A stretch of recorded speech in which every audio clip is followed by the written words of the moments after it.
violence, combat, competition. It's in our blood. It's in our nature to test our skills and seek out victory by any means necessary.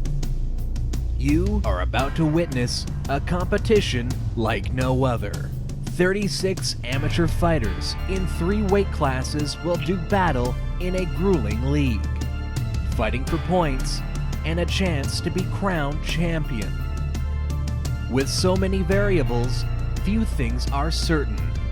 One will rise, many will fall, and no one's getting paid.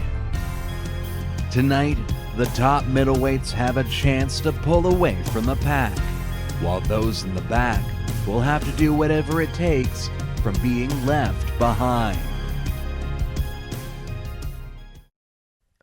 Competition, it's in our blood. And tonight, that blood will be spilled as these warriors fight to survive among the global MEGAfist 12.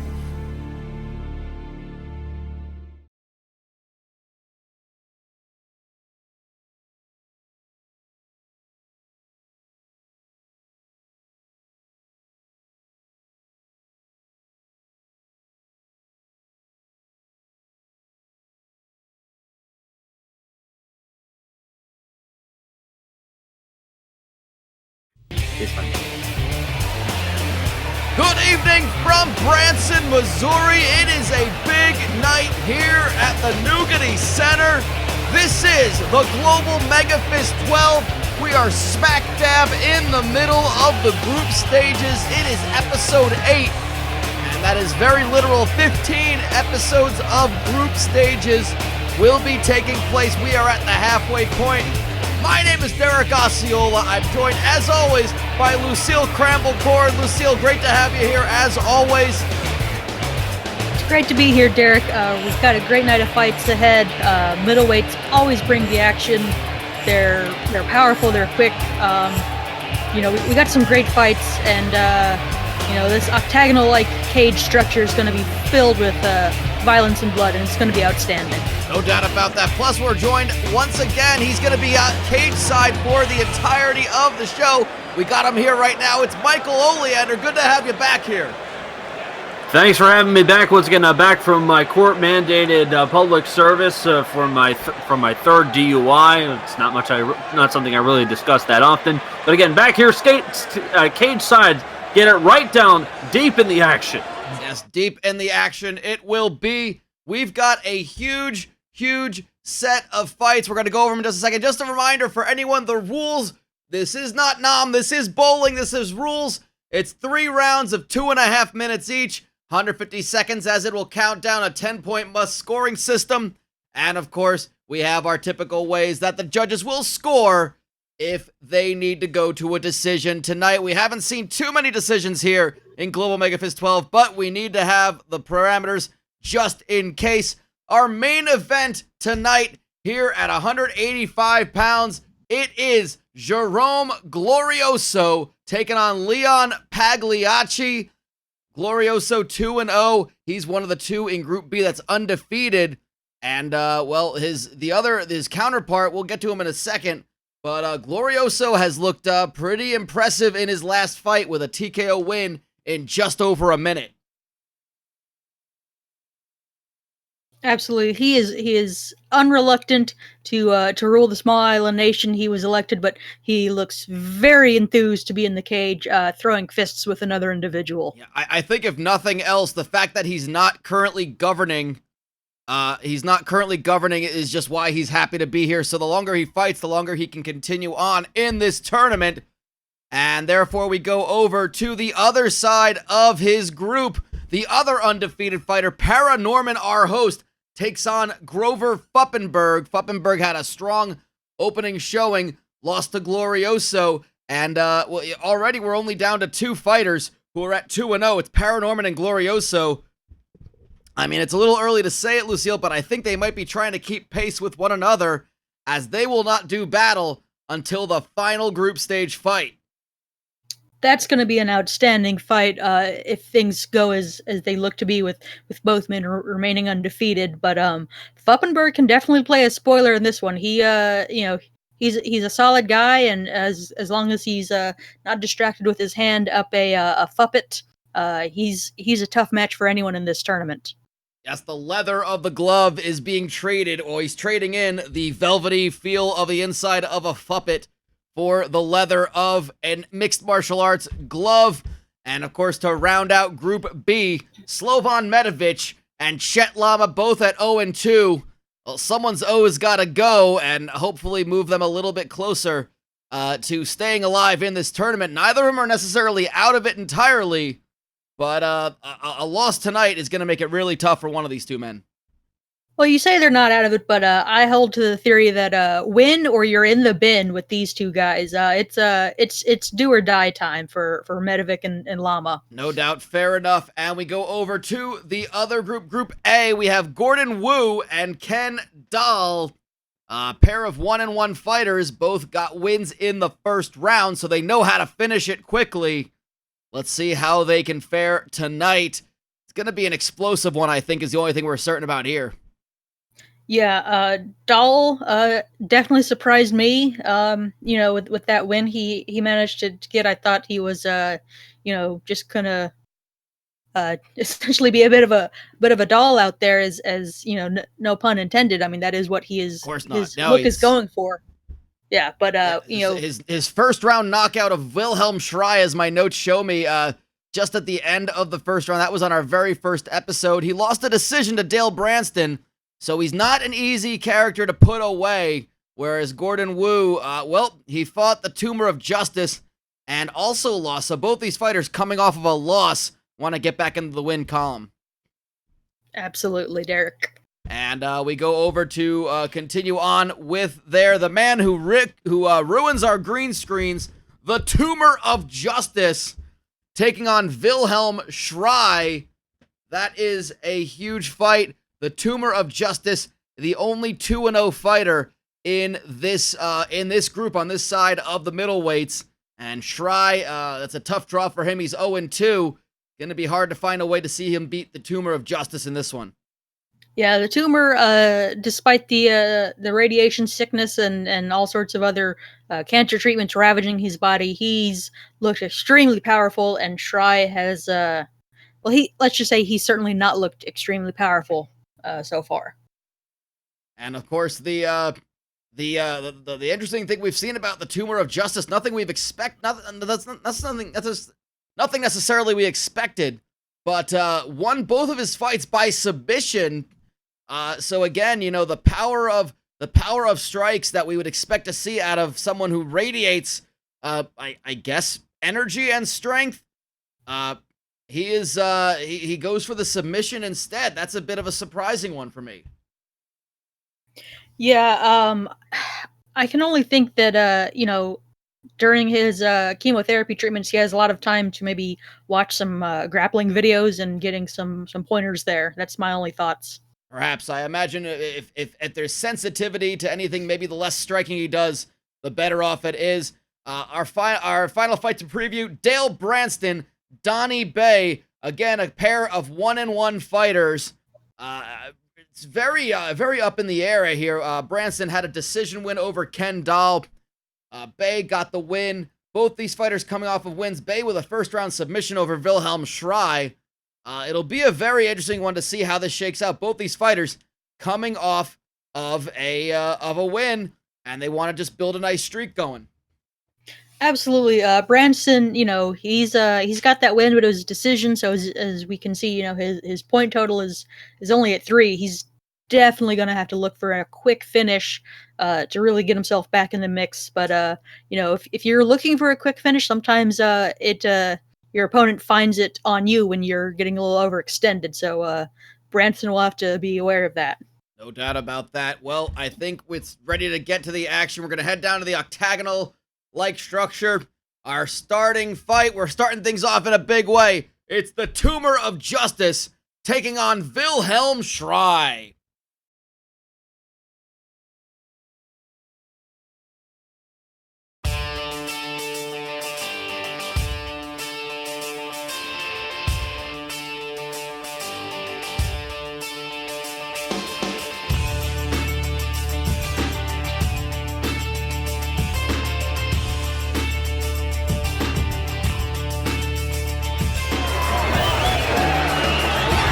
composed music. The coda is what is found at the bottom of the page.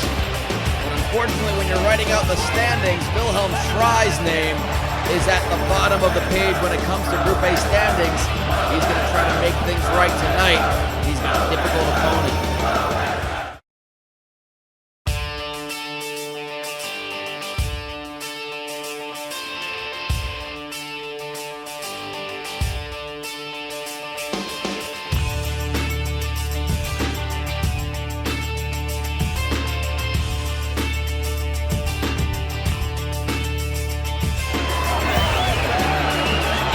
Superheroes tend to be a bit of a good example to the youth of America. I suppose they look up to them. They want to be like them. Cannot stress enough. Do not be like the Tumor of Justice. He is not a good example, more so much a stern warning. And there we see the tail of the tape. 2-inch advantage for Schrey and a 3-inch reach advantage. But, and the interesting bit of trivia today, their last meal on death row, hypothetically. It's always a nice little question to be asking. Guess, he just wants to eat justice. Ready? Ready? It's a little baffling, but, you know, I can't disagree with that. Justice served is, you know, something to look forward to. Here we go, round one, getting things started. Tumor in the blue and yellow, Schrey in the darker blue. And if you can't tell these two apart at this point, then I don't really think the color of their gear will help you. No. Going for that submission almost immediately. Yeah, the Tumor conceded that takedown, is looking for a Kimura, but Schrey is fresh enough, at least for now, to avoid it, but instantly gets swept. Nice reversal, and again, they're just trading positions. Schrey just hammering away, trying to go for something. There's that Kimura attempt again. Isolate the arm and just torque that shoulder. Now, is it beneficial, Lucille, is it beneficial to be going for the same thing repeatedly, or should the Tumor just be waiting if he had any clue what they'd be doing? Well, I mean, if you're trained in any kind of grappling, and if your opponent is leaving that same arm, or, you know, just letting his arms dangle in that same position to attempt the submission, by all means go for it. You know, you might get it, but you know, Tumor, I think, is just I think he's looking for some sort of maybe controlling holds. He might have seen on Cops, you know, sort of a hammer lock. You just can't quite achieve it from where he is on the mat. Fair enough, and Schrey takes the mounted position. I was just going to say we are about 2/3 of the way through the first round. Again, 150 seconds, that's 2.5 minutes. And under a minute to go, Schrey is trying to make something happen from that top position. Yeah, he's you know, he hasn't looked great on the feet, you know, even with his reach advantage in some of these fights, but he hasn't looked too terrible on the ground. I mean, he's controlling him pretty well for what we're seeing. And but the Tumor of Justice just shows the strength and slams Schrey badly to the mat. That was a big, powerful slam, and he's looking for an arm bar. I don't think he'll have time to finish it. This clock is 5 ticking. seconds, and nope, Schrey able to. I think he kind of knew he had not a lot of time, but still was trying to go for it. That ends a very back and forth, exciting first round. Let's head down to cage side. Michael Oleander, how did things look from down there to you? Swim that arm over. Okay? Swim that arm over. Now, on the ground, you can catch him all day long in that triangle and that arm bar. You can catch him all day long, okay? Get that back, you fight that 2-on-1. Sure, we have Michael Oleander. You gotta fight it off. You swim Not sure that we arm have him on the mic at the moment, but we'll get to him when we do. But again, looking at the replay from the first round, and there we see the Kimura attempt. Yeah, the submissions weren't actually all that close to actually being finished. So even though that was maybe a little more offense on Toomer's side, I might have to give this first round to Shry just based on his control, and he did land a few good ground and pound shots. See how the judges are scoring it, of course. But we saw that Shry, well, he was able to hold his own on the ground until that slam. I wonder how much, and he just goes right to the ground again. This time the Tumor of Justice brings the action right to the ground. Yeah, it's rare you see both men shooting in for a double leg at the same time, and I'm just glad we didn't get a double head clash. Would have been really bad, especially for anyone involved. And again, going for an armbar. The Tumor of Justice is only about 30 seconds into the second round of action. Not sure he's getting it quite. He's got it! He's got it! Oh, I thought Shry might be able to survive, but he's more used to holding that conductor's baton. He is not good at maintaining any kind of grip strength. Derek, can you hear me okay, Derek? Yeah, we got you there. Sorry, we're trying So to go to you my between apologies rounds. there. I believe the Tumor of Justice asked someone if he is in fact a Spider-Man yet. In addition, as well as I was saying it before the audio was cutting out on my microphone, my apologies. No, it's fine. The barcode on the back, the Tumor of Justice did in fact get too close to a self-scan line in the Slapmart, and the Slapmart self-scan line is now asking him to place himself in the bag. And apparently with this win tonight, he is in fact in the bag. Back to you. Excellent assessment there. A big win for the Tumor of Justice. I think that time was incorrect. I'm going to have to go ahead and double check. I think that was 35 seconds, not actually a minute 9. My apologies for the graphic on that one. We'll have to fix that one up. But 15 points. The Tumor of Justice easily pulling away. But we stay in Group A with Dale Branston and Donnie Bay. A big win for either of these fighters can put them neck and neck with the Tumor of Justice.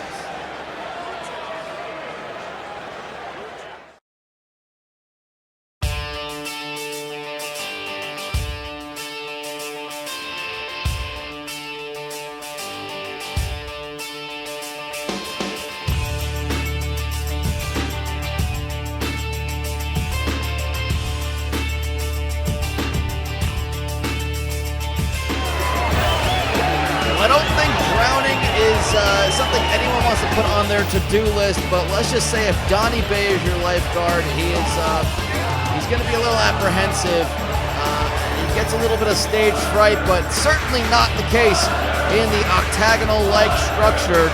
We'll see how he can fare against the Pickle Man.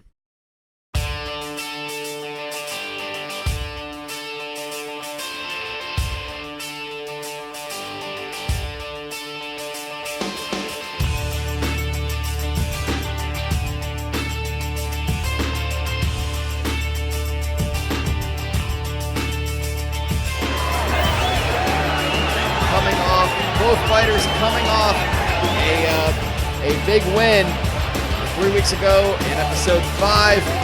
Dale Branston with a decision victory over Ken Dahl. Donnie Bay got the submission win over Wilhelm Schrei, who we just saw in our previous fight. It's going to be an interesting one.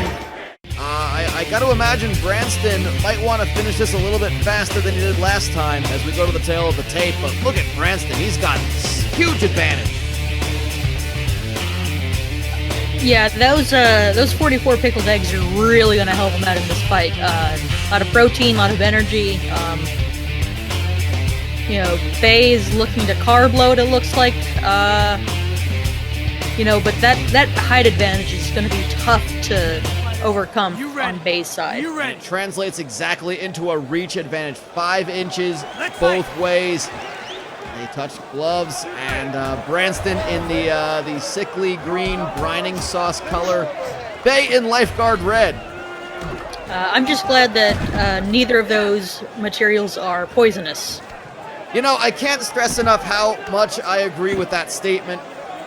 And Bay takes him to the ground, and I think that's probably the best strategy. But Branston just using that reach advantage to just throw those long legs over the hips, and he's got the mount, and Bay's in a little bit of trouble right now. Yeah. Oh, but he's looking for a submission of his own here. Going for that Kimura. Branson might be, obviously I don't want to say greased, but maybe, dampened with brine to make himself slippery. It's possible. Hopefully, we hope that that the Missouri lack thereof an athletic commission. Oh, big knee by Branston. Oh, just hit him right in the face. And Bull Bay does not seem deterred. He goes right for the takedown again, but sprawled is Branston. Yeah, I know. I mean, Bay's obviously looking to negate Branston's size advantage.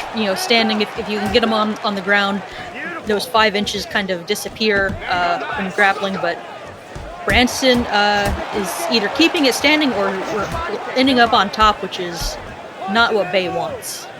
I believe with Donnie Bay, with how people seem to think about lifeguards, he wouldn't mind 5 inches disappearing on the ground as well. But interesting strategy. We mentioned the pickle brining liquid as possibly making Branston just a little bit more slippery. We haven't seen it really used to any large effect just yet. But also Donnie Bay as a lifeguard, sunscreen or tanning oil, also a slippery sort of substance that we're seeing. The referee separating them, saying they were just not getting on with enough action. Yeah, Mr. Naga demands punches at a pretty quick clip. So if they're not coming, then the referee is legally required to separate and force action. Yes, I believe if I'm correct, Most Glorious and Honorable Mr. Naga actually does have a button that he can press that sends a mild jolt to the referee to encourage the action, and so sometimes you might see them break things up just a little quicker. But is it humane? I don't know if I am qualified to answer that, but it sure does help bring the action. We go down to Michael Oleander cage side. Any notes on that first round? Thanks, Derek. As you well know, as the PowerPoint presentation, Donnie Bay going with the Comic Sans and white background, a very neutral, very conservative look here. However, we got Dale Branson opting more for the floral design with the vroom sound effect on the transition between each slide. A very bold statement. I was asking also Donnie Bay regarding the SPF on his lifeguard tanning lotion. He said that it's not pronounced SPF, it's pronounced. Back to you. Fascinating, and of course, Michael Oleander, thank you again, referencing the PowerPoint presentations, which is going to factor in should this fight go to a decision. I don't think I saw either fighter really gain any sort of strong advantage, so I wouldn't take the idea of a decision off the table just yet. But it's still early, round 2 just starting. Yeah, especially with Branston's, he's got one of our few decisions already on the books. He's not much of a finisher, Mr. Branson. At least not in a timely fashion. He's not fan of the quick pickle method. He likes a long and slow pickling process. Fair enough. That's a very astute observation.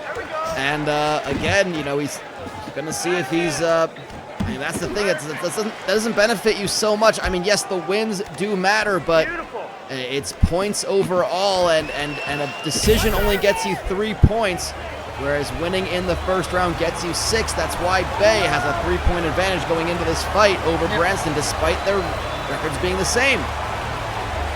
Absolutely. He's looking for that arm bar, but Branson is just so big and strong, it's going to be tough without really wearing him down a little bit more. But at least Bay is absolutely. But at least Bay is actually looking for finishing attempts. Branson is content to just kind of land a few shots and kind of step back and admire his work. Yeah, I think that's the thing is that these decisions, if they start to pile up, it's winning is the most important thing, regardless of how. But beyond that, it is important to get those points for finishing in a quicker fashion. But again, if you get multiple decisions and your record isn't really showing that much better than your opponents, well, that for Branson, that's just not going to cut the mustard seeds. Absolutely, that was a tremendous reversal from Bay. Up against the fence, just and he's really working that ground and pound now that he's got mount on Branston. Yeah, he is definitely basically riding Branston like a flotation device, like he's trying to catch a wave back to shore. Only 15 seconds left in round 2. I'd say Bay had a much improved second round in this one. Absolutely, he's really putting in a lot of good quality work in this round. No doubt about that. I mean, just naturally the lifeguard lifestyle does involve a lot of cardio, a lot of being in good shape in general. And he takes that into the third round coming up. Michael Oleander, any more news after round 2? Yes, indeed. I believe there was a little bit of miscommunication with Donnie Bay's PowerPoint presentation, making a rookie mistake, heavily peppering in also some video and media. And a rookie mistake being is that he brought in the PowerPoint that did not include the attached videos, which is costly, which can be costly in the judge's decision, just showing the blank screen.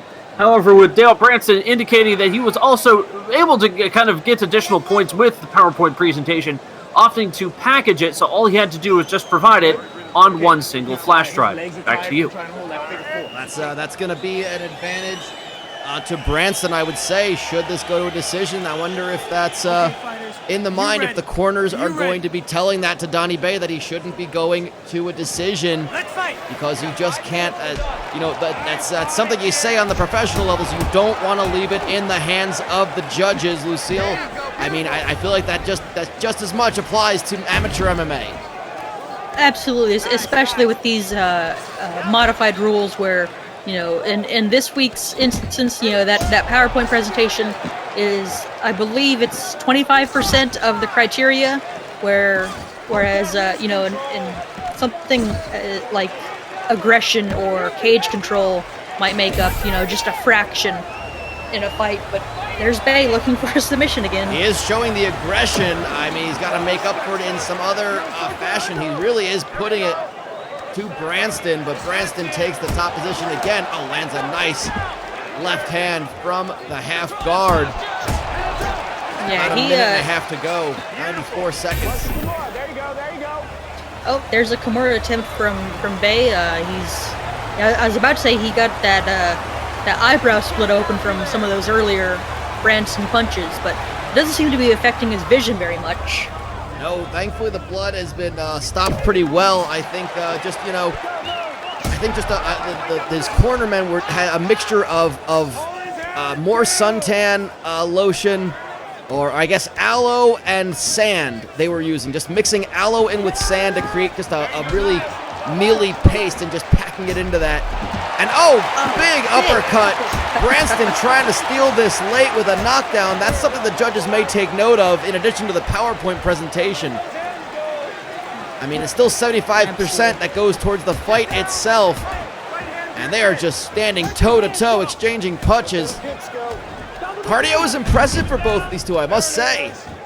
Yeah, I mean, pickling, is not something you think of as being, an intense kind of workout as opposed to, lifeguarding, but Branston is stuck through. Oh, big head kick. Just barely the toes. I think we'd be seeing a knockout if he caught him with the shin, but it was just the edge of the foot as Bay was blocking away. Could that be what sways the judges, or at least 75% of it? 7 seconds to go. They are going toe-to-toe. This has been an absolute slugfest, and that is going to go to the judges. A second decision in a row. Do not put pickle juice on slugs. It's very cruel, and it will kill them. Well, I imagine the saltiness alone will just do that, but my goodness, the blood is spilling. The pickle juice is spilling. We can smell it from here. I imagine you can as well. That they just to finish. That Dale Branston's corner had a sponge soaked in pickle juice. They just kind of squeezed it right on his bald head, and he just reeks of brining fluid now. Michael Oleander, we'll go down to you. The fight's over. How do you feel it's gonna sway at this point as we have a decision pending? What did you see? It's more of a thing with Dale Branston seeing a little bit more, I would say, you're looking at a little bit more of the fight factor into that, and also backing up with a very conservative PowerPoint presentation. I think that is going to factor well into his favor. We'll see how that goes. Back to you. And yes, you are in fact astute as always, Michael.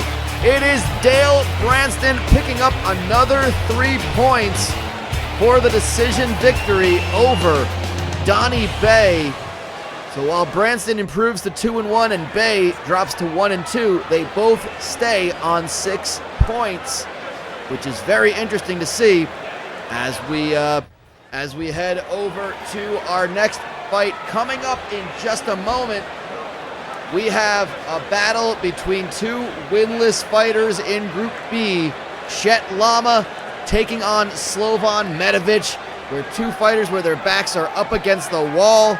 And that'll be coming up in just a moment. Right now, we're going to go ahead and take a quick break and remind you all the format of the Global MEGAfist 12. If you're new to Global MEGAfist 12, you're not familiar, or you're just confused as to why we're talking about points in addition to victories and groups and things like that, this should clear things up for you right now.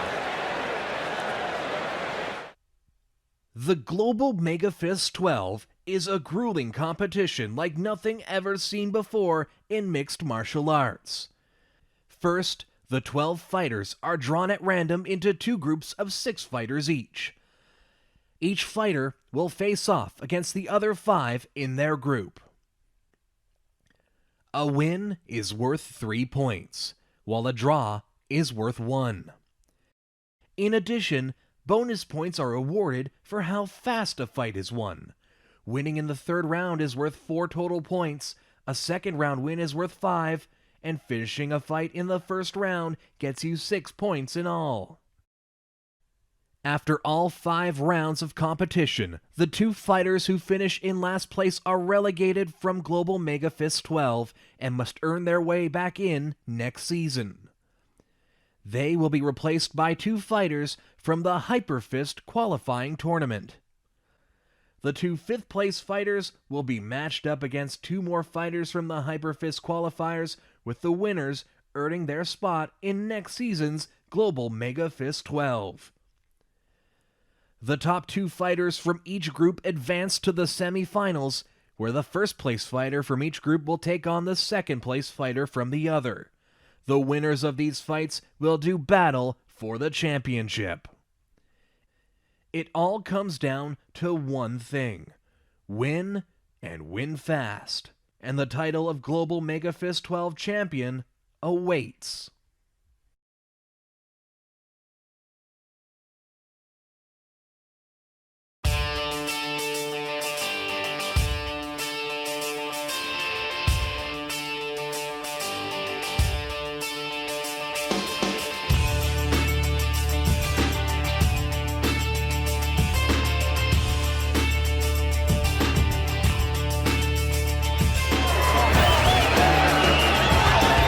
He gets so amped up when he comes out here.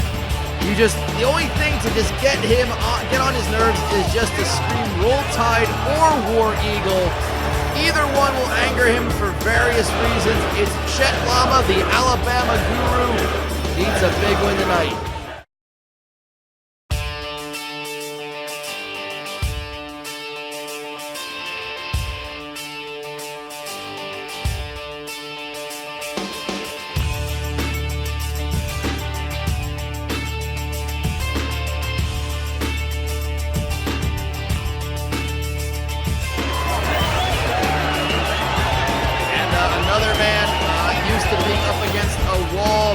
Mostly because he's threatened by actual ambulance drivers to stop doing what he's doing. The freelance ambulance driver, Slovan Medovic, looking to find a new client for the backseat of his, I forget exactly, a Civic or a Chrysler or something. But nonetheless, look at both these 2 fighters, a bit short for the middleweight weight class, both at 6 feet tall. Reach advantage just slightly goes to Lama. I think he's a little bit lankier of an individual. And can't get more different than a death row blast deal on those 2. Absolutely not. Are you ready? These guys, as we said, their backs are against the wall. They're in dire straits for a win. They're gonna have to put it all on the line here. And Medivic's starting quickly. That is Medivich in the scrubs that have been fashioned into shorts, and Llama, of course, in the brown. Basically, goodness, they look like underwear. I certainly hope they weren't white at one point. But the man does live at the top of a small hill. It's not very difficult to go visit him. There aren't a lot of hills in the area of Alabama where he lives, but he does get taken down with a big judo throw, but lightened enough to reverse it. Yeah, and getting full mount very quickly. Let's see what he does with it here. He can posture up and land some. Oh! Takes the back and goes for it. Wow! Quick rear naked choke from Llama. Let's see if he can close the show. I don't think Medivich expected that to happen, and again, there's just something to really be said about Chet Llama is that, he reaches this level of enlightenment. He doesn't seem to be too bothered by. Oh my God! That's the tap! Huge win by Chet Llama. Outstanding performance. We didn't get to go down to Michael Oleander for that one, but Michael, you had to be impressed with that one. Absolutely, especially all the work that Medivich put into his PowerPoint presentation. At one point, implementing a pie chart stuffed inside of a bar graph, stuffed inside of a scatter plot, inside of a flow chart. But all of that work pays for nothing with a first round submission. None of that being able to be used for the judges. Hopefully he can do that next time.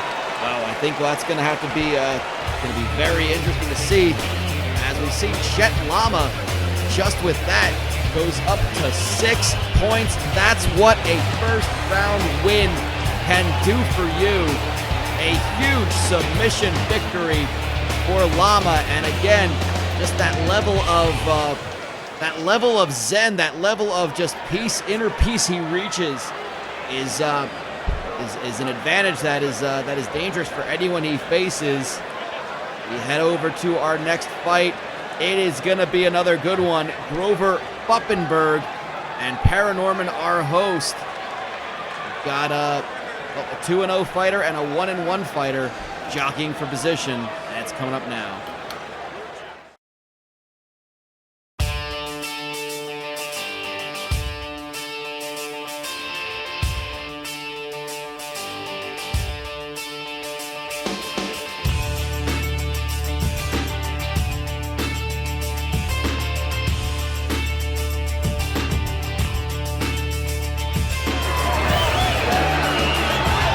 Norman, our host, straight off the set of Ghost Insertion, a man who welcomes spirits inside of his body. He could have any number of spirits inside of him at this very moment. Will they help him to win or not? That's the question.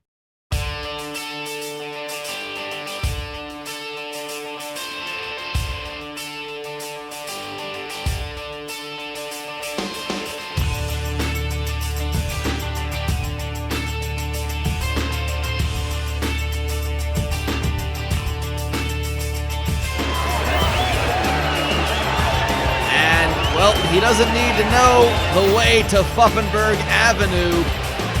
Got it right on his t-shirt. The creator of the Fuppets, the master of Fuppets, Grover Puffinberg. He's gotten one win so far, a TKO victory over Slobodan Medivich. He lost to Jerome Glorioso.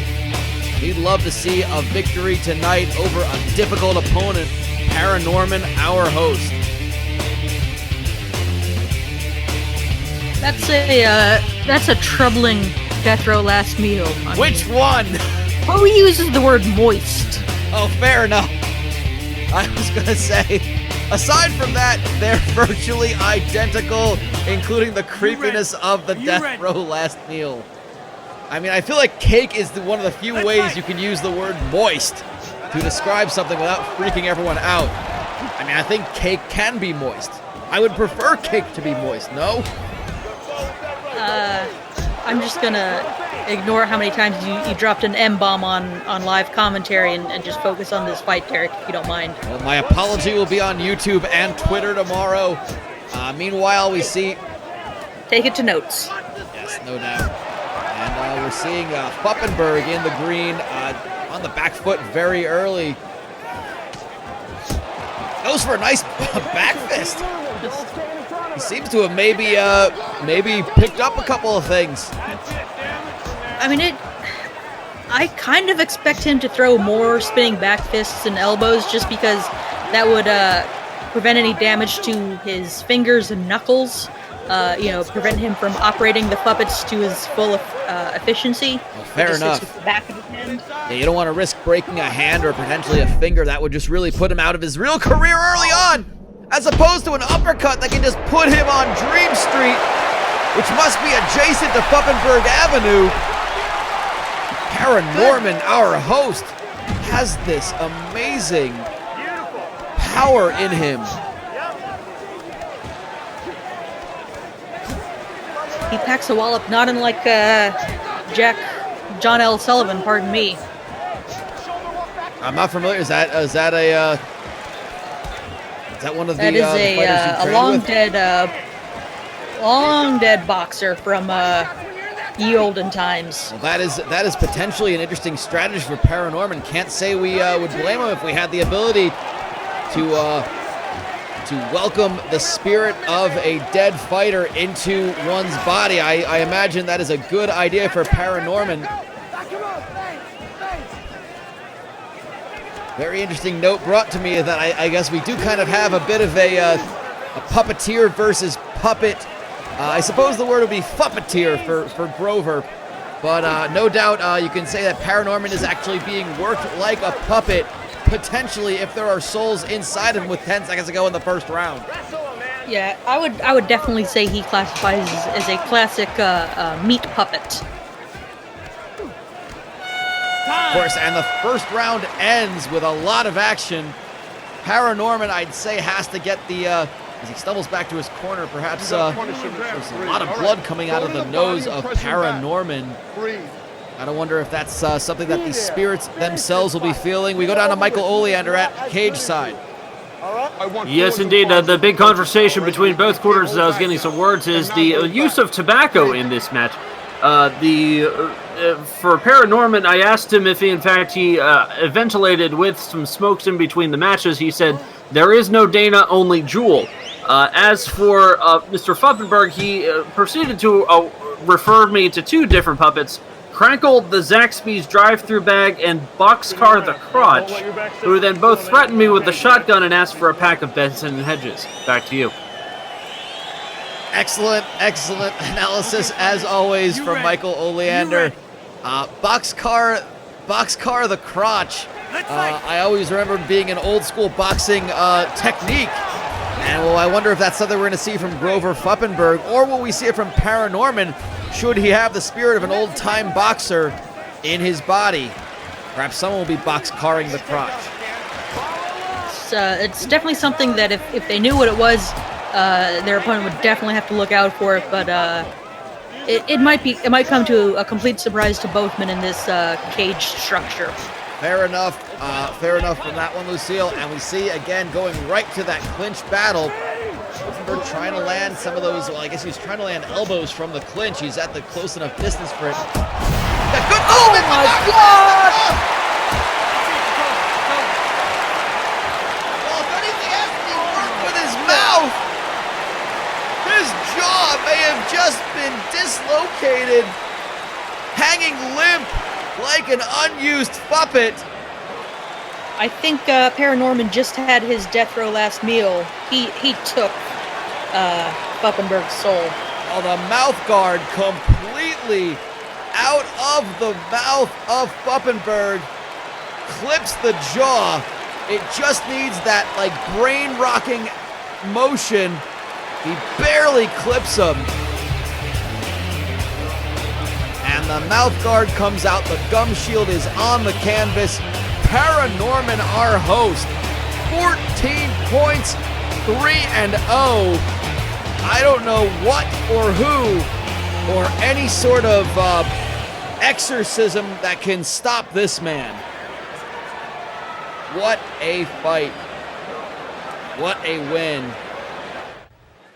And folks, we're going to go back to our next two fights in just a moment. Coming up next, we head back to Group A as Gordon Wu and Ken Dahl do battle. One of them will go from 6 points to more than 6 points. I think the winner can potentially, I'm looking at my standings right, the winner can potentially move up to second place in Group A. That is our second to last fight. Right now, we're going to talk to you about what you're going to see next week on this channel. Episode 9, we go back to the lightweights, their third stage of fights. And that is the matchups there. JC Switcher versus Ruben Fondant. Rear Sergeant Val Gibbs versus Eddie Andromeda. Charlie Valentine versus Miroslav Florislava. Really looking forward to seeing that one. And on the other side, Zeke Apnea versus Rob Lynn. McGinnis Swordhouse versus Vern Wintergreen. And Cale Howard versus Trevor Sereno. Gotta ask you, Lucille, any of those really speaking, standing out to you for next week? Well, Fondant and Switcher is going to be interesting just to see if I'll be able to tell them apart. To almost a dead mirror match going on. Rear Sergeant Val Gibbs. With the anniversary of 9/11 today, with him fighting next week. I mean, that's going to be a lot of emotion for a man of some sort of military background. Valentine, I just hope he does very well against Florislava, who I continue to despise for putting me at risk. He is wearing asbestos. That's true. He does show up in asbestos, and it's not even sealed. I don't know if asbestos can be sealed, but it is. It's a danger to him, to us, to everyone around him, and to the entire state of Missouri. But I think the fight I'm really looking forward to is Howard and Sereno. Those two guys have been impressive. But I think they're going to put on a fantastic fight next week. No doubt about that. I would have to agree with you on that one. As we look over at as I look at my notes right now, I think Howard and Sereno, if I'm correct, they're both at 1-1. 6 points versus 5 points for Howard, 6 with Sereno. That could easily be a fight where one of those two can make a charge for the top of the table. That is going to be an interesting fight to see as we head to our final two fights of the evening.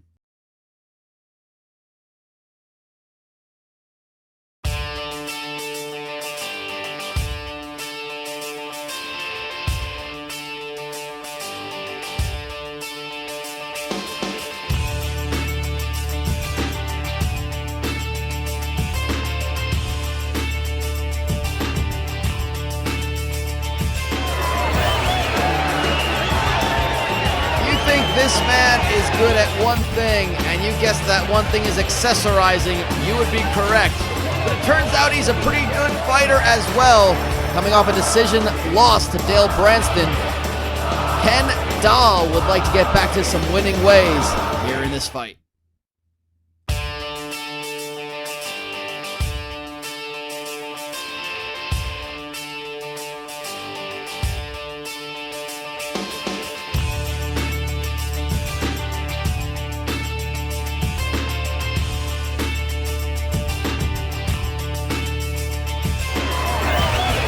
I don't want to make a Matrix-like claim that he knows Kung Fu, but when you're playing a henchman on enough movie sets, you probably pick up enough things. You got to be able to kick some ass just enough that you can make your way to the protagonist to have your ass kicked. As we go to the tail of the tape.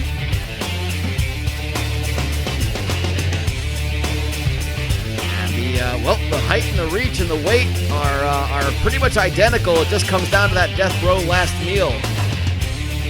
Yeah, I mean, both are kind of ultimately disappointing for different reasons.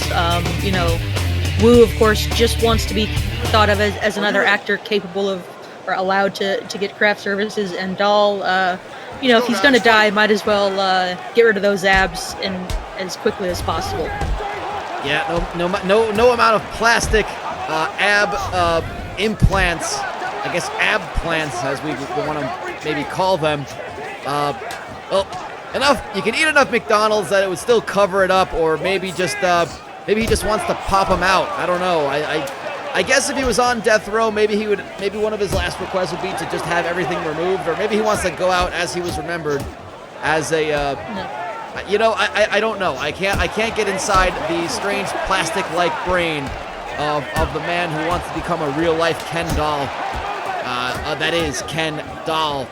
Meanwhile, Wu is keeping his distance. Got a really interesting stance, throwing a lot of good kicks. Yeah, he's using his kicks to great effect, but of course so is Dahl with that jumping switch kick to the head. Yeah, very spry from Ken Doll. Not something we'd expect from him. No, you know, of course, if Wu keeps landing those low kicks, he's going to take away all of Dahl's mobility and you know, movement. That's one thing, actually, I will say I'm a bit surprised of. I wasn't expecting this many points of articulation on Ken Doll. He's very, he's got a lot of mobility, and that is something you kind of might take for granted. If you didn't do your homework or didn't watch any of his fights, you would think, from what you know about Ken Doll, that he'd be a little stiff, a little tough to move around, but he seems to be moving pretty well. Yeah, absolutely. It's less of a you know, a Ken Doll kind of movement, and more one of those guys that had the rubber bands in the joints. Oh, the G.I. Joe like type. I think they had the rubber bands, a little like the little rubber band rings that basically attach the midsection to the pelvis, I suppose. Well, speaking of the pelvis, Gordon Wu trying to detach Dahl's abdomen from his pelvis with that push kick. And Dahl going to a clinch, pushing him up against the cage. Gives it up, backs it off just a bit. Bit of a feeling out process. I mean, you know, there have been some decently heavy punches, but I wouldn't say anyone's had any major advantages so far as this round comes to an end. I'd have to agree with you. It would be a very even round, tough to score for a first round, as they end with throwing hands on their, from the center of the octagon-like structure. Michael Oleander was pretty close for us over here. How did you see that one? Yes, indeed. I think the big determining factor here in between as the judges are looking over at both of their PowerPoint presentations is the fact that Ken Doll decided to use the highly frustration-inducing old-school 2003 packaging. I believe right now the judges are using a bandsaw to open up the very small CD that is encapsulated in the gator teeth style fashion of enclosed theft-proof plastic. And also, then they've also set off the spider that's also been attached to that, an electronic spider that's also for theft deterrent purposes. Gordon Wu, however, electing to go with the different Chinese characters. All of his PowerPoint text is currently showing a square. Back to you. Now, that'd be interesting. That could get to a certain way.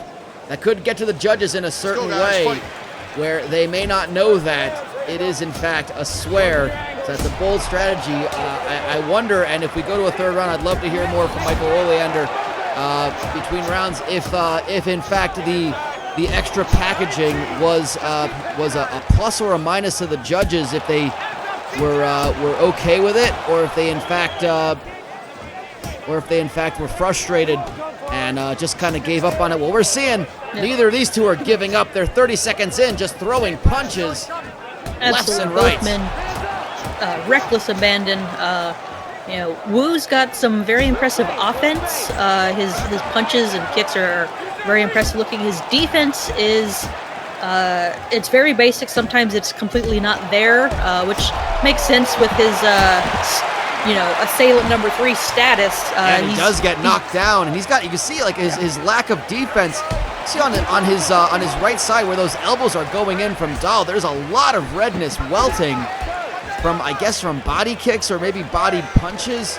Can't see it now at the moment. It's away from our camera, but yeah, you know, that's gonna do some damage. as this fight goes on. That is right where the liver is, and I know as darn tootin' would go for the pancreas kick, I know others would say go for the liver. Yeah, any big organ filled with blood, the liver, the pancreas, the kidney, The spleen. the spleen, the heart, any of those when struck are gonna debilitate your opponent. It's just a matter of getting to it, and they can all be attacked if you have enough persistence and enough skill. So we're gonna see, maybe Dahl's plan is to go after the organs.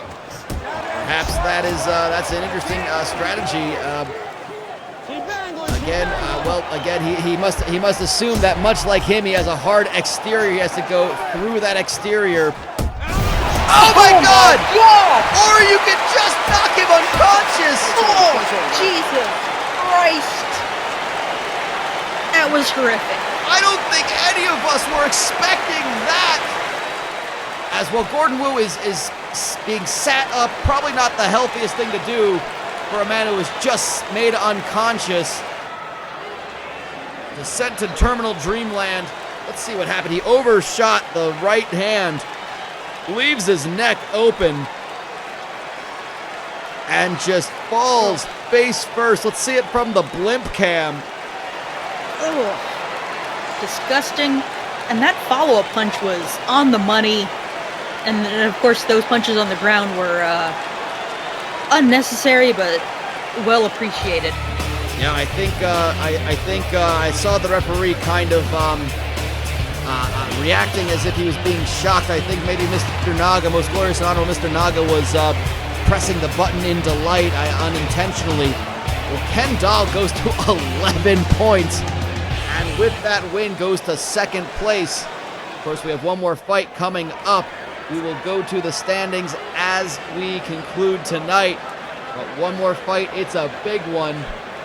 It's this one coming up right now. Jerome Glorioso. Can he keep pace with Paranorman and get a win over Leon Pagliacci? Or can Pagliacci make a push for the top two, with a win? We'll see.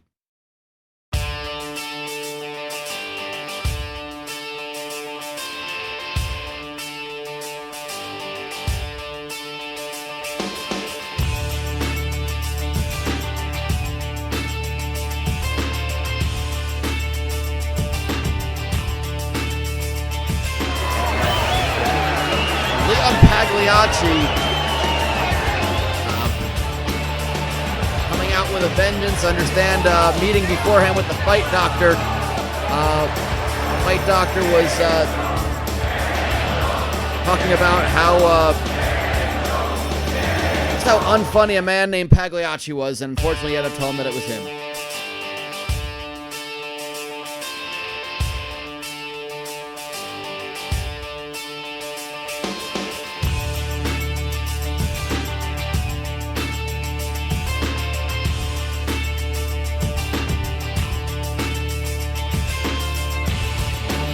And of course, the crowd rises to their feet to show reverence to the president of the French Southern and Antarctic lands, a series of islands.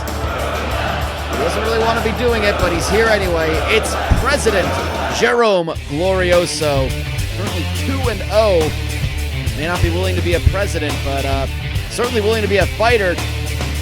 The measurements are pretty much identical. And, the death row last meal may just say it all, I think, without saying anything. Yeah, Glorioso is not having any of this foolishness. He wants to get in, fight, and hopefully avoid his governmental responsibilities. Yeah, I think but I do have extra notes here that explain why he said I don't care about his final meal. Not just because, as he's gone on record for saying before, that he'd rather be dead than rule the French Southern and Antarctic lands, but also because he didn't care as long as it just wasn't something prepared by his staff again and again and again. Believe it or not, the foods that provided by his presidential staff, not the finest, I guess, or maybe it just doesn't help him. I don't know, but Yeah, I don't know if it's French food, Antarctic food. I don't know what it might be, but yeah, he's past it all. It looks like. yeah, he seems very much beyond the pale of wanting to be president of anything. But again, it doesn't seem like it's really something that can actually be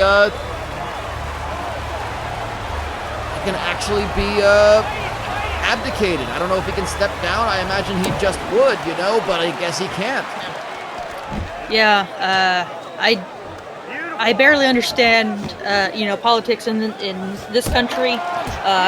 So for me to try and wrap my head around some other nation, that's asking too much of me. Yeah, I think it's probably best to leave politics out of it. Maybe that's Jerome Glorioso's feelings as well. There's not much politics when it comes to squaring up here in the octagon-like structure. I think the only red and blue are the tape on the fighters' fists. Yeah. Or on their gloves, I big suppose. knockdown. Nice knockdown. That might be just enough to win a round, as it looks like we're getting to the last 35 seconds. But they're slugging it out, going toe-to-toe just a little bit more now. Yeah, Pagliacci firing back after the knockdown. He had some good submission attempts that didn't really, amount to too much, but, he was threatening with them. But I think he wants to get that knockdown back if he can. Yeah, nice uppercut he did land, but it didn't seem to phase Glorioso the same way that some of Glorioso's best shots were affecting Pagliacci. And again, no time for clowning around here. Oh, what a judo throw! That might be just enough. What velocity!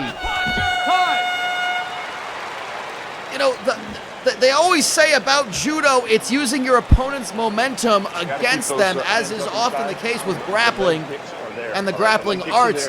But a throw like that, Lucille, that was some high-level stuff.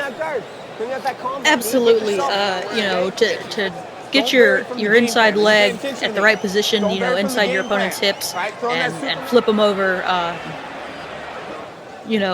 don't know where Pagliacci might have learned that, but it's definitely impressive. Unbelievable. And we head down to Michael Oleander, who, as we're just catching our breath from that round, your thoughts on the first round of this main event? Thanks, Derek. Certainly, with judo, using the momentum against yourself, much like a Twitter account. The PowerPoint presentations are actually, the one for Pagliacci is running very slowly, as the entire presentation is 578 black and white slides of images of children crying. However, for Jerome Glorioso, President Glorioso has decided to use a persuasive PowerPoint not to vote for him, indicating too much text on the slides. Back to you. Interesting strategy. I guess Glorioso would prefer not to go to a decision. He does actually have a decision victory, but I guess that might have been during a time where there wasn't any sort of way that he could plead to not be voted for. I think that's just a force of habit, isn't it? That's my guess. He can't fathom people selecting him to win anything, I guess. That's Big really body unfortunate, shot. but he does seem like he very much wants to get these wins. And, big left hand! Gets him right on the temple! Follow-up. Pagliacci recovered. I don't He's understand pulling why. guard. I'm actually surprised the referee didn't stop that one. I think from what I understand, the referee, from what I was looking at, the referee was laughing. I think that might have been the first time Pagliacci has gotten a laugh out of someone in a very long time, and it was at his expense. That could well be it. There's, I remember a fight years ago. A guy by the name of Dynamite Dante Derrickson. He got dropped and he appeared to be twitching and lifeless, but the referee said he continued to shit-talk his opponent, so the fight continued, and Dynamite Dante ended up winning that one. So, maybe Pagliacci showed that he was still conscious in some way. Amazing to see, and we are down to just 45 seconds, and Pagliacci not only surviving, but trying to go and sneak out a win with a submission. Nice. What in the world? We are seeing such a Morris. such effort from Pagliacci at this point, going for anything. Still got He some might gas be- in the tank, but Glorioso doesn't look too phased. It looks like he's looking to ride that one out. And I wonder if fatigue is coming into factor here. Yeah, I mean, Pagliacci might, be gassing out his arms looking for these submission attempts so frequently. But it's definitely giving his brain a chance to recover from those big, heavy punches. Yeah, I think the ground game was probably going to do the best. That was the best, the most good it was going to do was give him time to recover.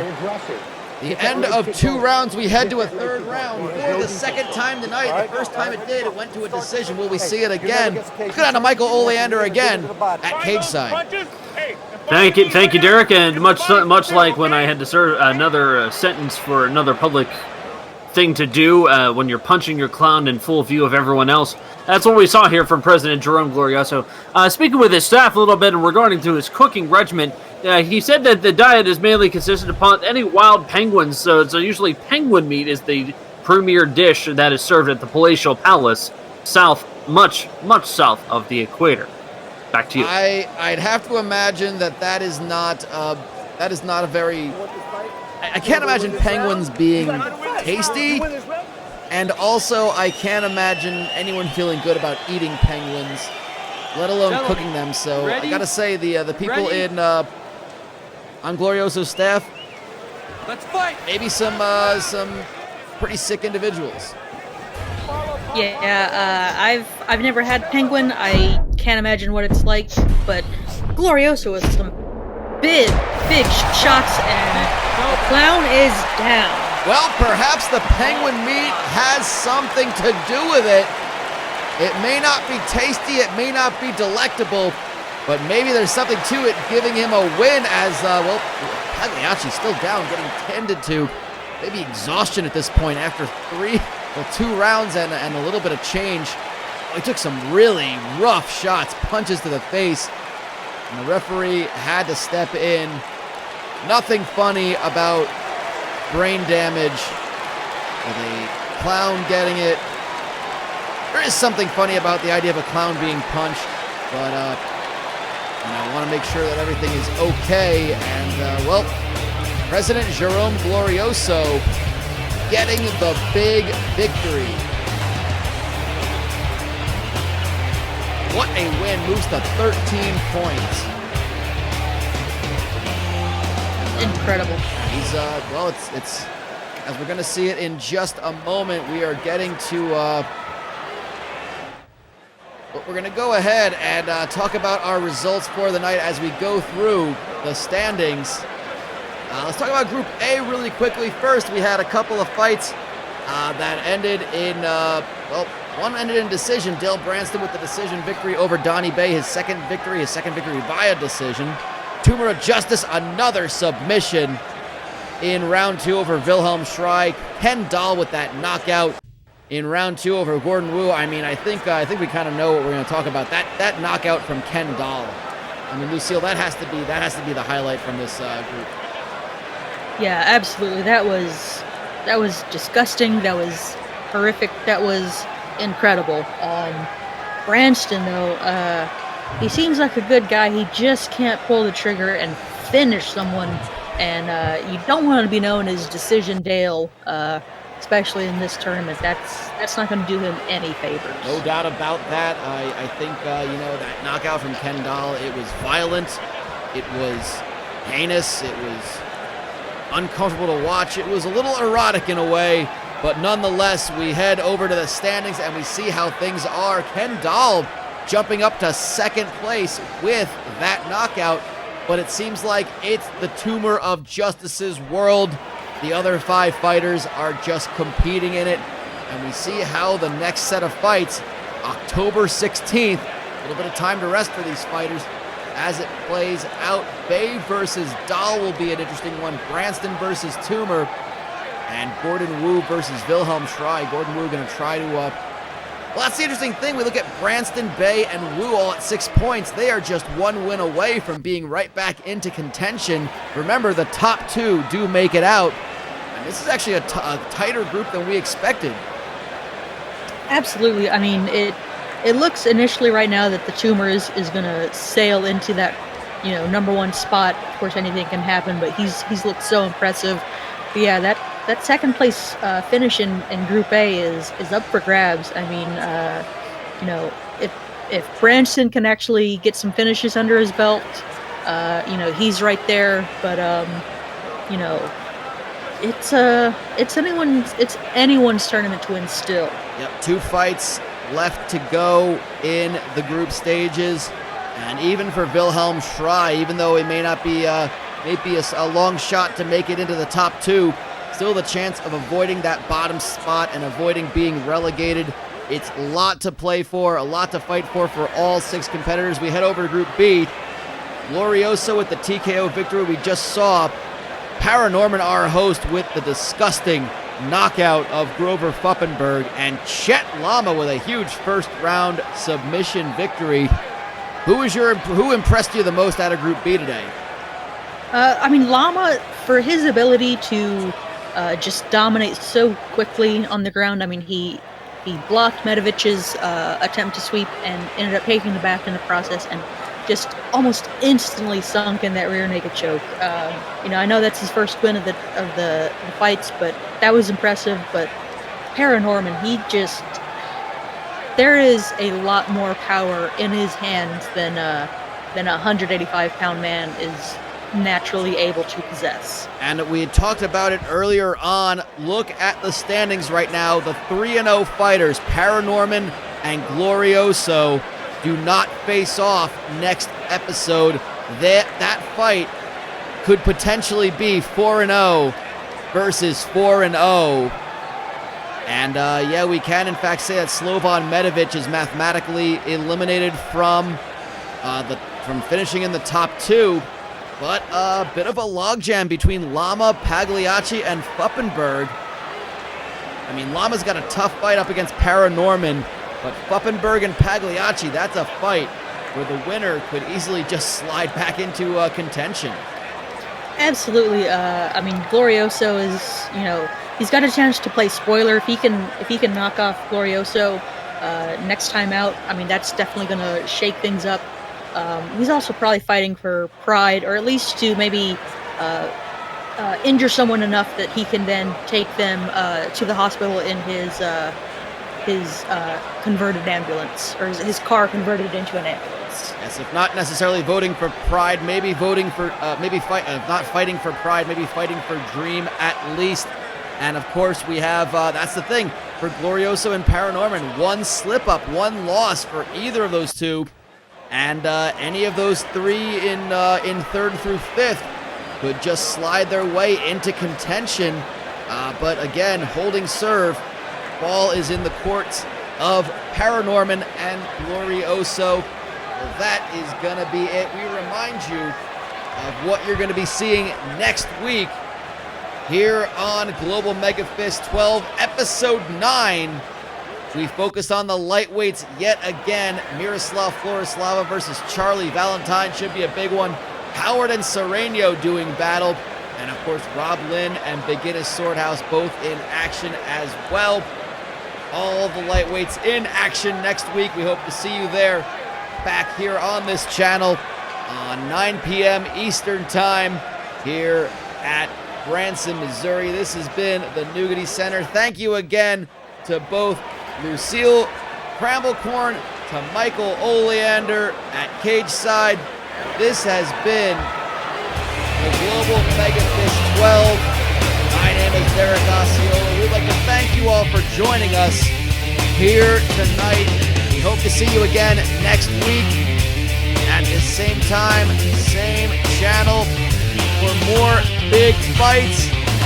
We saw a lot of big knockouts. Saw a lot of big submissions. We saw some movement in the standings. We're going to see the lightweights doing it again next week and see who will make it to the final 2 of their group. Who will, of course, make that big charge We'd like to thank most glorious and honorable Mr. Naga. May he live for 10,000 years for funding and bringing to us this beautiful amateur event where no one gets paid and no one leaves home upset. Thank you. Global Megafist 12, I'm Derek Osceola. Good night, everyone.